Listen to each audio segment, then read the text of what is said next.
Existe-t-il une objectivité de la presse?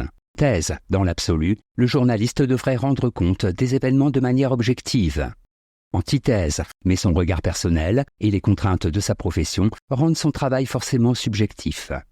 Thèse. Le journaliste doit être objectif. En effet, précision dans l'observation des faits, rigueur du raisonnement, souci d'analyse sont une nécessité journalistique. La presse a elle aussi les exigences de la connaissance et de l'objectivité scientifique. Premier argument. Le journaliste travaille comme un chercheur. Le journaliste rationnel se soumet à la règle des 5 W. Who, when, why, where, what. Qui, quand, pourquoi, où, quoi. Son esprit critique exige de son travail vérité et objectivité. On peut rapprocher cette activité de celle du chercheur scientifique, qui lui aussi observe et établit des rapports entre les faits. Deuxième argument. L'information passe avant l'opinion du journaliste. L'information est exigence de sobriété et de dépouillement. On trouve chez le journaliste objectif la volonté d'exclure de son discours tout ce qui est passionnel et subjectif.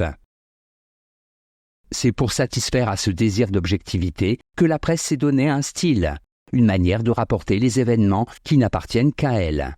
Il y a une écriture spécifique du journaliste qui lui permet de dépasser sa subjectivité. Troisième argument. Le savoir et la vérité exigent la liberté. Le souci de vérité et d'objectivité dans le discours ont pour conséquence la liberté, donc le refus de toute censure.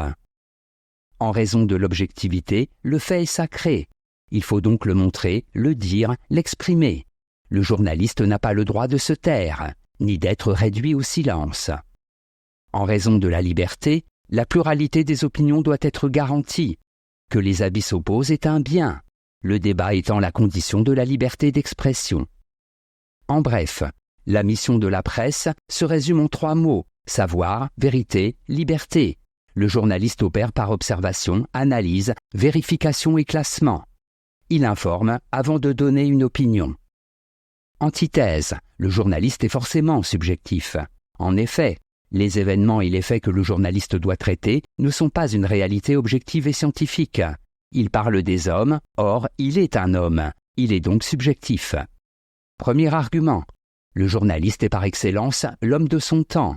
Le journaliste est un homme d'action, et il a pour sujet les actions des hommes, qu'il ne peut analyser avec la rigueur de la démarche scientifique. 2 journalistes, confrontés au même événement, n'auront jamais la même rédaction. Le choix même de l'événement, indépendamment de l'analyse et du commentaire, est déjà subjectif. Deuxième argument. Le temps est un obstacle à l'objectivité. Le journaliste est asservi à la rapidité du moment, à la succession d'événements toujours nouveaux et à la contrainte de plus en plus astreignante du scoop. Il est aussi un observateur qui n'a ni le temps ni les moyens de prendre du recul par rapport à la chose observée. Il est prisonnier de ce qui fait la modernité des techniques de communication.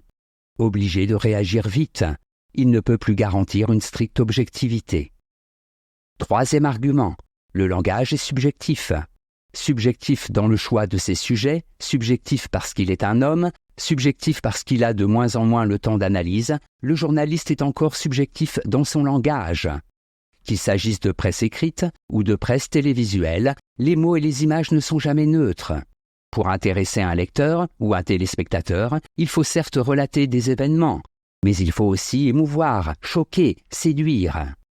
Il faut faire appel à l'intelligence et à la sensibilité, donc à la subjectivité. En bref, le journaliste est un homme parmi les hommes. Il ne peut pas être un témoin neutre. Il est subjectif par le choix des sujets, par son analyse et par son style. Synthèse. Un article de presse ne sera jamais un rapport de comptabilité, certifié exact. Le fait brut, comme la dépêche d'agence, sans commentaire ni analyse, sans point de vue personnel, n'existe pas. Un homme armé d'un pistolet mitrailleur a tué 6 personnes dans un supermarché. Tel est le fait brut. Mais cela ne m'apprend rien. Je veux savoir qui, où, comment, quand et surtout pourquoi. Je demande donc au journaliste de me relater un fait, si possible dans un style qui m'accroche, puis de m'aider à comprendre la portée de cet événement. Je lui demande donc de l'objectivité, mais aussi de me faire partager ce qu'il a vu, approché, compris, donc de la subjectivité. La réponse à notre question ne peut être catégoriquement oui ou non. À ceux qui craignent de voir la subjectivité déformer la vérité, nous répondrons que le lecteur a, lui aussi, sa subjectivité et un sens critique, capable de contrebalancer ceux du journaliste. Notes et commentaires, subjectivité, attitude consistant à juger, à penser, à apprécier en fonction de sa conscience, de ses opinions, de ses goûts personnels. Objectivité, attitude consistant à tenir compte des faits dans leur réalité, sans soumettre leur analyse à des facteurs personnels. L'objectivité est une neutralité, une absence de parti pris dans les jugements. Citation. Dans un milieu où les mobiles sentimentaux tiennent la place essentielle, l'observateur objectif est un asocial, avec tous les risques de cette situation.